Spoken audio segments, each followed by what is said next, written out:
Schools in Texas have some sort of in-classroom learning, of course, because of the pandemic. I want you to take a look and listen to this data from the Texas Education Agency. It shows at least 7,620 COVID-19 cases among students at Texas public schools. Ms. Hegar, this question will go to you first, and you'll have 60 seconds to answer it. Should it be mandatory for children to get a COVID-19 vaccine before they can go back to school? Well, I don't think we have a vaccine available yet, and we need to get our kids and teachers back in the classroom as safely as possible. When I've been talking to teachers and parents, and I'm doing virtual kindergarten right now with my 6-year-old, I know that school is more than just a place for education. It's a place for community and nutrition and screening for abuse, and we have isolation issues. We really need to work with teachers and public health experts and parents to get our kids back into school. But in July, when we had over 1,700 positive cases of kids with COVID, John Cornyn said we're not even sure if kids can catch COVID. Y'all, we need leaders that are informed, that either have the right information and have competence to make these decisions, or when they have that right information, don't insist on spreading misinformation and talking points from their party leadership. Ms. Hegar, if scientists said that there is a COVID-19 vaccine right now, yes, I am for vaccinations. You would allow your children? There are multiple vaccinations that our children are required to take to keep each other safe.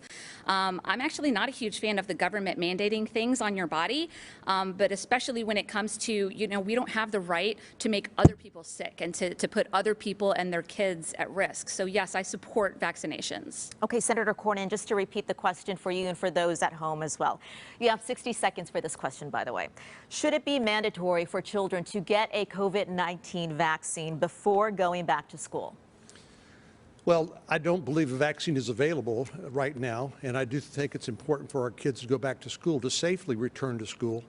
But Ms. Hegar mentioned, made a false statement about my earlier remarks with regard to children getting. It's not clear what the role is if children get the virus, how and if they can spread it. We've learned a lot, as I've said, from the beginning of this virus, and we now know that kids can get it, and they can spread it to people who are vulnerable. That's why it's important to protect the most vulnerable people. But Mike Morath, the Commissioner of Education, told me that there is 2 million school children in Texas currently going to in-classroom instruction out of 5 million students. And I support kids going to school when they can safely do so in consultation with their parents, because one of the biggest problems is poor children who don't have access to broadband or the internet are falling farther and farther behind, and that's a human tragedy. If there were a vaccine available today, Senator Cornyn, and it is approved, would you require a mandate for children to get it before they can go back to the classroom? I think the people who should get the vaccine first are the people who are most likely to die if they get COVID-19, which means people over 80 and people with underlying chronic illnesses. 99% roughly of the people who get the virus are going to recover. Some of them will end up in the hospital, but children, by and large, tolerate the virus well, and are not hospitalization is not part of the does not result. So I think it would be important to start with the people who are at the greatest risk first. Sally, I can't allow that misinformation to go out, because I'll give you people 30. make decisions based on the things that people that they respect say.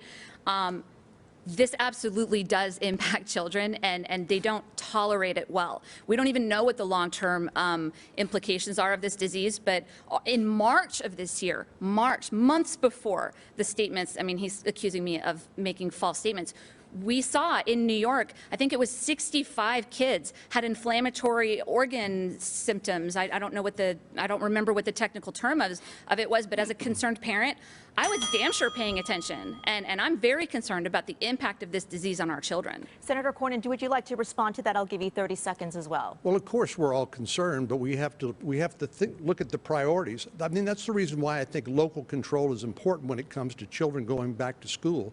And because it has to be done when the parents and the teachers are comfortable with them safely reentering the school. But MJ mentioned local control. She said when Governor Abbott said that the Austin City Council shouldn't cut funding for the police, she said, well, what about local control?